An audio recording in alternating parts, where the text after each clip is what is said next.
Most people aren't stuck because they're bad with money. They're stuck because they're following beliefs that feel true, but are actually holding them back way more than they realize. So today, I want to walk you through 3 extremely common money myths, the one keeping people overwhelmed, hesitant, or waiting for the right moment to finally take action. So let's get into it. The first myth is something I personally dealt with for years, and that's the myth that I need to fix everything at once. When I first got serious about money, I felt this huge pressure to fix my entire financial life overnight. Debt, emergency fund, budgeting, saving, investing, spending habits, all of it, all at the same time. And because I couldn't tackle everything at once, I'd just shut down and not fix any of them. But here's what finally clicked. A lot of the tasks we avoid don't actually take that long.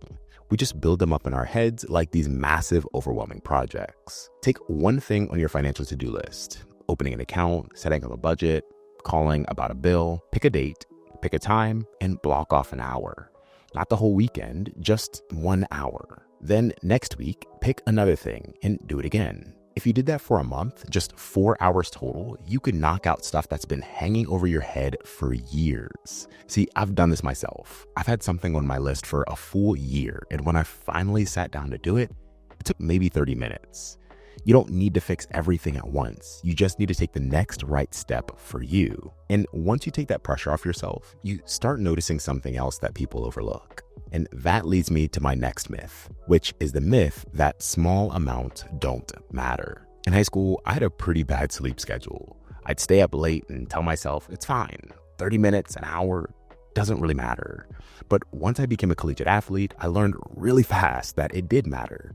Those 30 minutes or that extra hour changed my recovery, my focus, and my performance. Money works in a very similar way.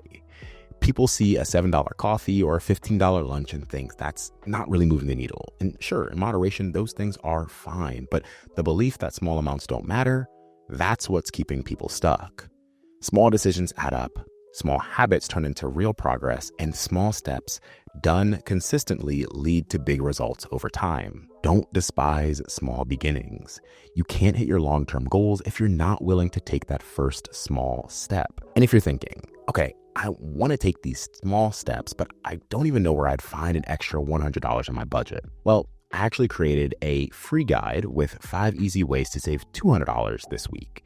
It's super practical, and the link is in the description if you want it. Which brings us to one of the most common mindsets that hold people back. And that's the myth that I'll take money seriously when life calms down. I hear this one time and time again. I'll start budgeting when work slows down, or I'll save when things settle, or I'll get organized when life isn't so crazy. I get it. Life is busy. But here's the truth. Life rarely slows down so that we can get our act together. There's always another responsibility, another bill, or another busy season. If you wait for the perfect moment, years can go by before you even realize it. In that moment, you'll realize it never came. Or if it did, you'll realize that you missed it. The people who make progress aren't the ones waiting for life to calm down. They're the ones taking small steps in the middle of all of the chaos. Because that small step, even if it feels tiny, is what separates staying stuck from actually moving forward. So if we pull it all together, you don't have to fix everything at once.